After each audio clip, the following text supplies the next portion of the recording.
I'm Tara. I'm Ryan. We love Disney movies. So we decided to watch them all, from Snow White to Frozen 2 and beyond. Each episode will watch a different Walt Disney Animated Studios film and tell you all about it. Did we like it? Does it hold up? Who's our favorite hero? Or villain. We'll give you history and fun facts about each movie. And sometimes we'll invite our friends to watch along with us. So put on your tiara or your evil crown and join us on our adventure. This is Tara and Ryan's Princess Diaries. Hello, fairy tale friends. We're sobbing and crying and having... that is the most emotional I think we've gotten in one of these movies in a while. I mean, speak for yourself. I get pretty emotional in all movies recently, but I was very emotional. Absolutely. In the best way. There was a point where I thought about taking a picture of you, and then I thought you wouldn't enjoy that. Oh, you could have. That's fine. Welcome to a Tara and Ryan's Princess Diaries MiniTale. Today we are talking about Encanto. And let me just say, I cannot wait for the full episode of this when it falls, because I had so many questions I was asking Ryan. We don't really do a lot of research on the mini-tales, and also because this just came out, this is kind of just our take, first time watching it, trying not to go beat for beat with the story, just giving you our feelings, and then we'll talk about potential spoilers that we'll warn you about before we go into that. What we've done, I think we really hold back on spoilers more than we probably need to, but we will be very vague. We will do a little chime when we start moving on to maybe some more stuff. If you want to go in blind, wait. We will be I think we'll only talk about stuff that we heard about before watching this, like from trailers and things. And then we'll go in a little bit deeper, but we're not going to talk about, we want everyone to have a good experience with this. Everyone's talking about it on the Facebook group, to be honest. In fact, I think some of the reason we decided we need to do a mini-tale on this is because people were getting a lot of, we don't talk about Bruno. And I'm like, what does that mean? And I wouldn't click on the link because Ryan and I, what we should say for our background, I kind of live in a bubble. And so most things don't get spoiled for me because I'm not super connected, or I just don't follow things that would spoil movies and media, whereas Ryan, not only in the kind of work he does, but just who you're connected to, I think on social media, sometimes things drop. Well, honestly, lately I've been seeking it out because I'm just, with the pandemic and everything going on, I'm like, to me, spoiler culture in a way is causing a problem in entertainment in general, because I think it's, why all of our movies are huge, giant blockbusters, because it's all about people want to go see a movie and see it before anyone else has seen it. Yeah, they want to go see Cap catch Thor's hammer before that's spoiled for them and all that stuff. And so then small movies that like comedies and things like that you just don't see much anymore aren't happening because no one goes, oh, I got to get and hear that yuck before if somebody else does. It's all about the only thing that's worthwhile having a theater experience, quote unquote, is not getting something spoiled, and we're missing out on smaller, interesting experiences. And the reason I brought that up is because both of us knew nothing about this going into it. We only knew what we saw from the trailer. And so for me, that's pretty typical. But for Ryan, that I think is pretty impressive. And I was kind of shocked that he didn't know the storyline or kind of what happens with the main character or anything like that. Well, I think it's good, but I also think it has something to do with the way that the movie is created. And we'll actually go into that, I think, a little bit more in the second half. Mm-hmm. Because it's not spoilery, but it is a little bit of the story. But what did you know about this movie coming in? So I remember seeing the trailer and falling in love with the bright colors, with the setting, and just seeing this family. And all I knew is that the focus was on Mirabelle, and that she didn't have powers, but her family did. But I didn't really know anything more than that, and that the trailer kind of tells you that a little bit. Yes. So yeah, other than that, I knew absolutely nothing. I knew the music was by Lin-Manuel Miranda. Right. That was about it. And I knew some of the actors and actresses. I knew some of the names of the people playing the parts. I like the Lin-Manuel Miranda of it all. Like, I'm going to probably say something that may get me canceled by our viewers. I'm not the biggest Lin-Manuel Miranda fan. Like, I recognize that he's an extremely talented individual, and I think I've said it before. I just don't always like what he does. And I said this, I think, a lot on the Mary Poppins Returns episode, where I'm like, I don't think he's that great an actor. Yes. This was great, and we talked a lot about the music being very complex and having just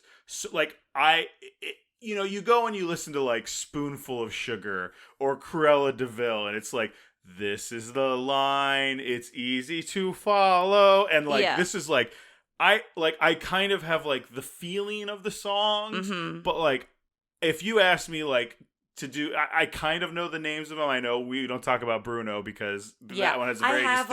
I have all the names. You have all the names? I looked it up. Oh, okay. So I didn't, but I wrote down notes of each song because I enjoyed each one for different reasons and things like that. What I was going to say is I think the complexity of them is what's interesting. Yes, and I think I am not an expert in Latin music, but there are a lot of different complex rhythms within that culture, that musical culture, and he really highlights that and brings that out in many different ways.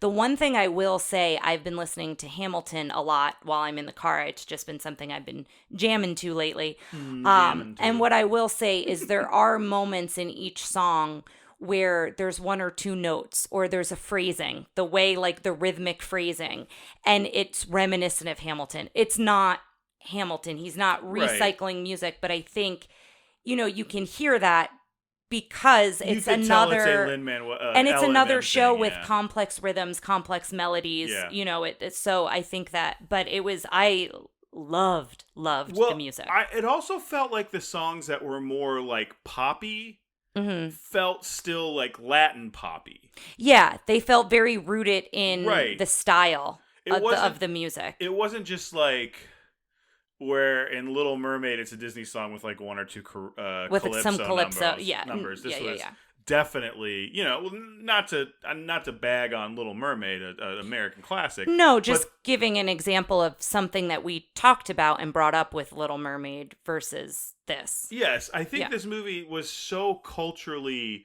interesting to me. Like I have so many questions coming out of it about the history of kind of the Latin America, it's either Central America or South America, that region. There seemed to be a whole political aspect that they kind of hinted at that I was not aware of. And it's things that like I think are interesting to animated movies that we kind of sometimes dabble in, and then I think people take them out to be safe. Yeah. But I think it didn't play like a large part in the story, but it was still something where I'm like, I want to know what this is referring to. And again, I'm being very vague, but also you know what I'm talking about. One of the things I love the most is people of all shapes and sizes are represented in this cast. In each character, in the town, in the village. So many different hair textures is another thing that I was super, super pumped about. So many different colors of people, skin tones, so many different skin tones, and it was so exciting to see that. That's a very interesting thing in Latin America that people, or South America specifically, and I know that, I'll tell you why I know this. It's a very nerdy reason I have like an in on this. But the very different skin tones, like, and then even within this family, it's the people marrying in. And there are very light skin Latin people and very, very dark skin. Like Antonio, the young boy, is extremely dark skinned. And the way I know that is there is an X-Men character, Bobby DaCosta, Sunspot, who is. I think it's Afro-Latino or something like that. Oh, okay. A big thing with him is when he was cast, he was in the movie that we didn't see called The New Mutants that I was kind of excited to see, and then I heard it was really bad. And he was cast as a light-skinned Latino. We're going to go between Latino, Latina, Latinx. I don't know enough about what term we should be using to like. And listeners, please write in, with us and send us a message. Yes. We would love to correct it. Yes. But he was a light-skinned Latin individual, Hispanic individual, and there was a big thing about that where they're like, you're whitewashing this character. And I just, so that's why I was like, oh, and to me, and again, like someone probably saw that movie and didn't think about it, but like when I read that controversy, I was like, oh really? And you look into it, and yes, there's, like there's a big culture of very, very dark skinned South Americans and Latin Americans. And I think Ryan shared a story about a little boy who looks a lot like one of the family members, Antonio, and about how he was so excited that they made a movie about him because it looks just like him. Yeah, and that made apparently me just cry when Ryan told it to me. Now.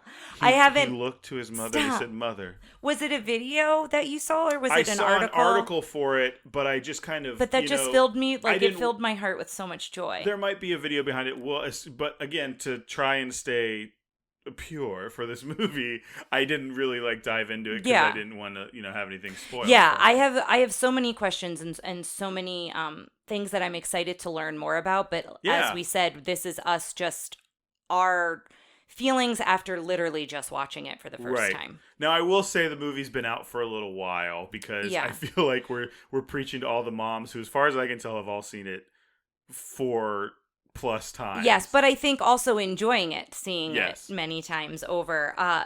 Talking about the hair textures, the other thing that I just kept basically shouting at the screen was the textures in the clothing, the stitching, especially in Maribel's outfit, but in several of the characters. There is a point where she falls in sand, and I grew up on the Jersey Shore. Anybody who's grown up by a beach knows what it feels like to have sand in your hair, on your face, if you wear glasses. You know what that feels like, and they visually nailed it. They got each, it's not a kernel. What is it? Grain. Thank you. I couldn't think of it. They got each individual grain of sand in her hair, and her hair is so textured and so curly and so beautiful. And they were able to recreate that. There's another moment with the sister. Is it Luisa? The strong sister? Yes. Yeah, Luisa, I think. Luisa. She embraces Maribel and they hug, and there's sunlight on her arm, and you can see the fine small arm hair that we all have as humans, and you can see it, and my mind was blown. It is so cool. Just all of those little details. There's something we talk about a lot as we're going on in the catalog of Disney films is the attention to detail, and I just think as the tech has gotten better and as they've been able to mix animation styles and using hand-drawn with computer with everything, this movie really blew me away from that aspect. Well, that point of view, I should say. I've talked about this before where our past co-host Carley talks about how we're kind of doing we're going through a history of animation class. We're doing our own history of animation, and just watching this, I was thinking of things very specifically. There's a part where they're kicking things, and the things are exploding into dust colors. If you see one of those color runs people go to, they throw colored. Oh yes. That's what it looked like to me. Yeah. And the whole time I'm going, oh, look at the visual effects, because that's the special effects group that does that very specific thing, and that looking very good. And there's a scene at the end with water, and it's waterfall with Abuela and Maribel. And I was like, that's real, right? That's real. That's real. That's actually real water there. That was amazing. And they hold hands and they zoom in on their hands. And I had a friend and a colleague who I used to work with back in Maryland, and she took pictures of all of her family of their hands. So she has ones of her grandmother and her great. It's a really cool project that she was doing with her family for photography. Mm-hmm. And it reminded me of that because those hands look so real. Right. And just my mind was blown in many different moments. Just in that alone, I think that I love the story.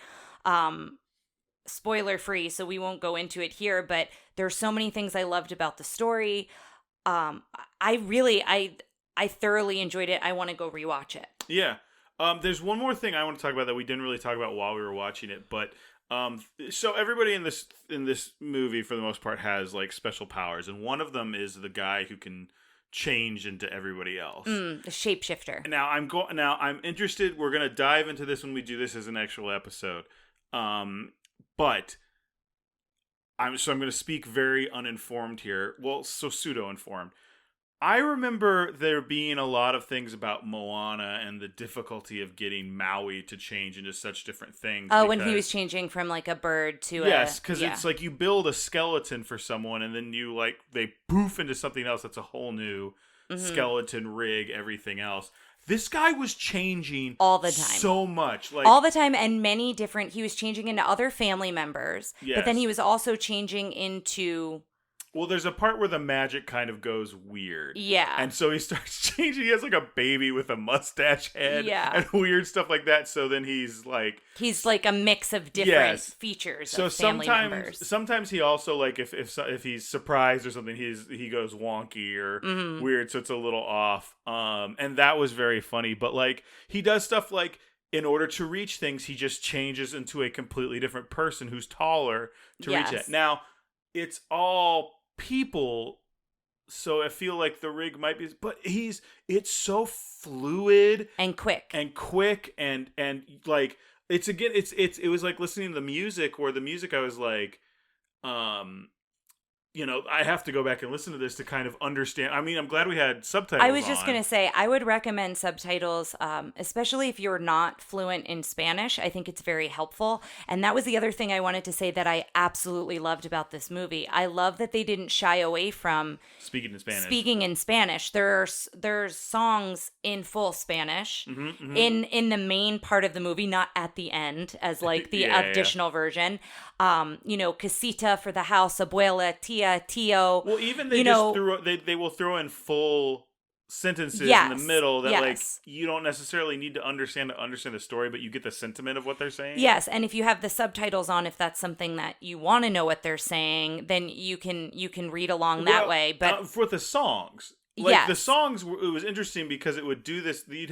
There's like 2 or 3 songs that are completely in Spanish. The one that's the 2 caterpillars, that's not the name of it. Yes. I don't think. It might be. And there's one that's like, it's party time. But like, it's in English for some reason on Disney Plus. It was giving us in English, which I thought was really cool. 2 oruguitas, which I think is 2 caterpillars. I don't know that I pronounced that right. But yeah, I absolutely love that. And I like that finally, I think it's about time that we have a multilingual film. Like there's no reason we shouldn't, right? How multilingual was Coco? I haven't seen Coco. This would be interesting to kind of like double feature. I've seen it, but I saw it in a hospital. I wasn't like super in. I liked what I saw, but I was there for a family member. So yes, Coco's one I want to revisit. So that might be the case. Coco may have that as well, but that spoke to me so much because I think it's, again, we talk about representation and I feel like they went for it here and I appreciated that. And I hope that is the case for those of you who come from a similar background. I would love to know how you felt about watching this and seeing this on screen. I think this is a good place to kind of transition more into the story elements of it. So for those of you who just kind of wanted to hear the first part, we're going to do a little chime. Go watch the movie. It's really good. It's on Disney Plus. Go watch it again, even if you've seen it. Go watch it again. And for the rest of you, we'll be right back. So, do we think that we don't talk about Bruno is going to be the like rule number 1 of Fight Club? I think it's like you don't say Voldemort, right? It's a similar like. What? No, I mean, is that what people are going to say now instead of like? We don't talk about Fight Club. Like, we don't talk about Bruno. Yeah. I think so. But it reminded me of, like, thou who shall not be named. It had, they like, say that. They're like, that's the name. Yeah, it had that feeling to it. I loved that song. And again, going back to the character who I can't remember his name, but, like, the Shapeshifter character changing into, like, the scary version of Bruno with the eyes. Yeah, that was really cool. He gave me Sirius Black vibes from Harry Potter. Do you remember the third one? Oh, yeah, Sirius Black. Yeah, Sirius. I thought you were saying Sirius, period, Black. He gave me Sirius Black vibes. Yes, and I was like, what? You know what I mean. But now I get what you're saying, yes. We also saw that there was a tribute for it being the 60th animated motion picture for Disney. Yeah. So I thought that was really exciting. I mean, that's not a spoiler because as soon as you put on the movie, you'll see it. But you know what that means is we'll have done over 60 main We're episodes. getting there. We're Oh getting my there. God. And I can't my wait to go goodness. back and do this as a full episode. I love how we hear of each family's gift. It's Mirabelle singing a song. That's kind of the first song. Introducing the family madrigal. That's their name. So going into this, I thought it was going to be Mirabelle had a gift that no one noticed until she discovered it through this. But I was joking that her gift was like the ability to have banging music numbers. Yeah, or like she sings a lot when everyone's the there's crowd freezes. Yeah, the crowd freezes. And She just sings. I'm like, that seems like a magical power to me. The family madrigal. I love that song. I love the children in the village. They add some humor and they like want to know, like us the viewers want to know. I like the one that's like hopped up on coffee because that feels very cultural, but also like so that was really great. We didn't talk about this in the beginning, and I would have loved to mention this, but maybe it's a little spoilery. I love that the house is a character. I love that the casita is like a living, breathing. Yeah, it's a being. And I love all the thought of how it's magical, but it's like he would move the floorboards to get things to do, like the tiles. It was so well thought out. Yes. That, like the table with the doors and out, everything. Like, I don't know. Yeah. Oh, it was so good. So good. And again, I wrote the textures, the colors, everything's so vibrant, everything's full of life. And I think that is true. When you think of the music and the food and the culture of this area. And I just think that came across so well. Right. Well, let's talk about the animation of the dancing. Cause I remember the very dark-skinned husband who's Antonio's father. He does a lot of shoulders. Yeah. He's really good. I like him a lot. His hair texture. Everybody's hair was amazing in this film. But so many good textures. I love when Isabella, she's portrayed as perfect. She can do everything right, and she can make flowers. And so her gift is like bringing floral everywhere she goes, and she comes down on a swing. And there's how she's kind of introduced in this song or after the song. Did someone say flowers? And she like glides down. What is that character's name? Tiani in Good Place? Yes, she did have a little bit of a Tiani vibe. I think that's her name, yeah. But yeah, and I love, I don't want to go too much into it, but I love the relationship between Mirabelle and her. I enjoyed how it started out and the arc of them coming together. Yes. So I think that's the thing about this movie. I was saying, talking about the story here. This is a very low stakes movie. Like, it's not like they're saving the kingdom, they're saving the world. Like Raya and the Last Dragon is we have to unite the kingdom. Yeah. This is just about, at most, a small, like, the worst thing that happens here is these people lose their power, and like the kind of big family in town. It's not even like, well, if the thing goes down, like, enemies will come into our valley or anything. It's just it's about family. And I think that allowed this movie to be a more character-driven, emotional story, and that's what I really liked about it. And that's what I was going to say is, even though you said it was low stakes, it didn't feel low stakes. It felt very high because the emotion in it. It's emotionally high stakes. Yes. But it's like, on the terms of, again... Yes, I understand what you're saying, but I also just wanted to say about, like, the emotions were so strong. Like, I was with each one of these characters, I felt like, on their journey. Yeah. Along the way, which I thought was great. I just think that's interesting for a Disney movie to be so colorful, so vibrant, so emotional, and then at the end of the day, like, if you go back and think about it, it's like, well, it's a family drama. Yeah, and like this movie, and that's interesting because I would like to see like the Disney spin on a small stakes other type of genre, like, because it did do big things. You had this, this story on paper is a telenovela. It's someone has been expelled from the family. Family's very important. You're different. Blah blah blah. But like, then they're like, and now let's throw magic in it. Now let's throw this, and that's what makes it really interesting. The other thing I really loved is the door design. The designs of the doors, the lighting was very, very cool in this film as well. In this movie. I have a lot of like little notes that I'm trying to go through. I don't know if you have anything else that you kind of want to touch on here. I want to say I'm not going to go into it too much. It's a little bit of a spoiler. Jump ahead a few seconds if you don't want any spoilers. Bruno is great. Oh my gosh. Bruno shows up. So we don't talk about Bruno, but he is a character. And that song is amazing. That Yes. song is really, really great. And he's wonderful when he shows up. He's so delightful. I love Bruno. John He's Leguizamo great. is great. And him and Mirabelle, they have a commonality. They can understand each other because of what's going on in the family and kind of what's happening. And that's what I'm talking a little bit about. That Sirius Black is like everyone thinks he's presented as this crazy as one way. You meet him, he's not. We also spoiler if you don't want to know Antonio's power again. Skip ahead. No, it's fine. But okay. But Antonio can talk to animals, and they open the door, and Ryan's like, "Oh, that's Disney's Animal Kingdom." But it did look like the Tree of Life. It had baobab that tree looking thing. Because that's the other thing is like when you get your powers, you get like this really cool room that's like Isabella's is like all flowers and Antonio's is all for animals. Yeah, although I did feel bad that Bruno's was this tower that he had to climb all those stairs every time he had to go up to do his visions. Well, the other thing is like what is the girl who can hear everything?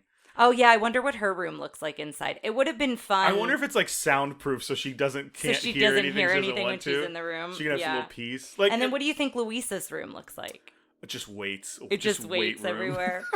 I liked her song a lot. Luisa's song was stylistically, I think, very different than some of the other songs. Hers was like the poppy song a little bit. And I liked that it talked about this feeling of pressure, like, and the metaphor of like lifting heavy things, but you're lifting too much. You're like taking too much on. Yeah. And I really liked that a lot. And I think from like a therapeutic standpoint, that song could be really relatable to a lot of people. I thought it was interesting that the whole movie was essentially like these people who you think are perfect because they have powers, like they're going through stuff and they're not necessarily living their most authentic life. Yeah.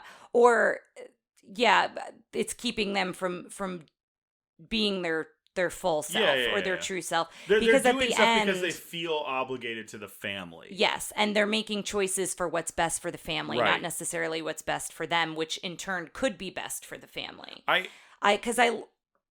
Do you not agree with that? No, I agree. I was going to say I felt like Isabella's story felt a little bit queer-coded. And I'm interested to hear. That's my opinion. I'm not going to dive into it, but if anybody else feels the same thing. Isabella with the flowers? If Isabella with the flowers felt a little. And part of it was because she felt a little Elsa, who's very queer-coded. Elsa from Frozen. Mm-hmm. And even like where she's like, what if I just did what I want? Like her song's even a little like Let It Go. Yeah. And so that to me, I was wondering if anybody else got that reading. Let me know if I'm, way off base here, but the interactions with Abuela and the family, and then Abuela and Mirabelle again, especially at the middle to the end, talking about the emotion was so powerful, and that was another moment that I just like I felt like I was right there with Mirabelle. Abuela had some go away heat with me for a while. Yeah, and I think it was needed, and I think the story resolves in such a way that if she didn't, it wouldn't be as powerful. Well, you were saying at one point when we actually do this, who would we rank as the villain? And to me, I was like, Abuela, until we got to a certain point in the movie, and I'm like, yeah, she has she has too much of a like but redemption. Her arc, her arc, I feel like she's got to go through it in that way. And we talked a little bit about that, how these modern Disney movies don't have, I kind of miss the Renaissance villains, and we don't really have that anymore. We didn't have it with Raya, didn't really have it with Moana. We kind of do, but not really. Yeah, well, and even with this one, this story to me, I wouldn't want one of like. No, I don't think it. But needs I understand what you're saying. But I'm saying in general, I miss it. And you were talking about how this is your favorite of like the new ones since Frozen. I think so. I mean, I love Moana too, though, but I don't know. Good news is we'll get to do a bunch of them together, and you can kind of like make that. I can't wait. But there was so much I loved about this, and there were 8 I thought solid songs. Sometimes there's a song that I'm like, this one feels jam packed with good songs. But sometimes there's a song or two that I'm like, oh, that's a little too long, or maybe they could have cut that one. Like I feel like each one of these songs needed to be here. A lot of them moved the story forward, but you also were informed a lot about the characters because each family member kind of had a song. Yes. For the most part. And so I liked that because not only did you learn a lot about that character, but it also kind of pushed the story forward a bit. I'd be interested to hear a Lin-Manuel Miranda story about how he wrote this, similar to when they were talking with Howard Ashman.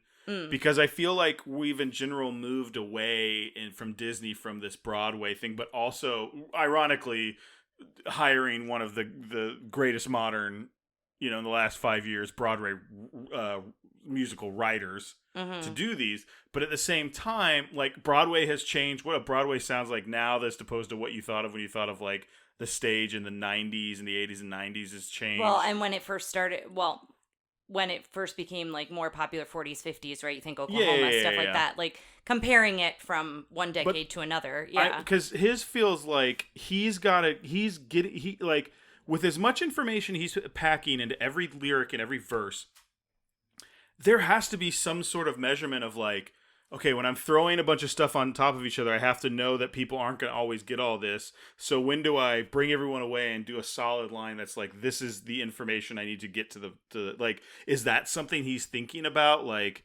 this will be one person singing, so everyone gets this information, and then we'll layer everyone on top of each other when it's not I'd love to know important. his process, because as a composer, I think he's very brilliant in a lot of ways, and I think he does a lot of really interesting things. And I'm curious how that comes to him. If he hears it all together, does he hear it separate? Does he write, one or two parts? And I would love if there's extra features that eventually will be on a Blu-ray. I'd love to hear an interview with him on how his process works. Right. Well, I mean, I think we've talked about this enough. I think if you, at this point, you guys go and check it out. It's on Disney Plus. It had a brief thing in theaters. I think it works on Disney Plus. We really enjoyed it there. After I just had this big thing about, like, pushing for people to go see movies in theaters. Don't go see movies in theaters right now, guys. We have a lot of there's still a pandemic on. But this is a great movie to watch with your kids. There's a couple references to drinking. That's about it. If we're talking about anything. I think so. There's a couple jokes about drinking, but it's like there's adults in this movie, so that makes sense. But it's one I feel like you could just leave on and let your kids watch. It's really and I think great. it's one that you would really enjoy watching with your kids. That's what I was going to say. I think you're going to have a hard time not being like, what are you guys watching? But, like, I'm sure for most of you, this will be your 4th, 5th, 6th time to see it. This is apparently getting a similar Moana treatment where it's like, put it on. And I feel Frozen, too. Yeah. A similar thing with Frozen. But yeah, guys, thanks so much. As always, remember to rate, review, subscribe, and tell a friend about our podcast. But until next time, we'll see you around. Take care, listeners. Thanks for listening to Tara and Ryan's Princess Diaries. If you want to tell us your favorite Disney villain and why it's guest on, send us an email at trprincessdiaries@gmail.com. Or you can send a tweet about how great Maleficent is to @TRPDiaries. Check out our Facebook group by searching for Tara and Ryan's Princess Diaries. Tara and Ryan's Princess Diaries are available on iTunes, Stitcher, Spotify, Overcast, and many more. Wherever you hear us, please be our knight in shining armor and give us a 5-star review. Thanks again, and until next time, remember to always live happily ever after.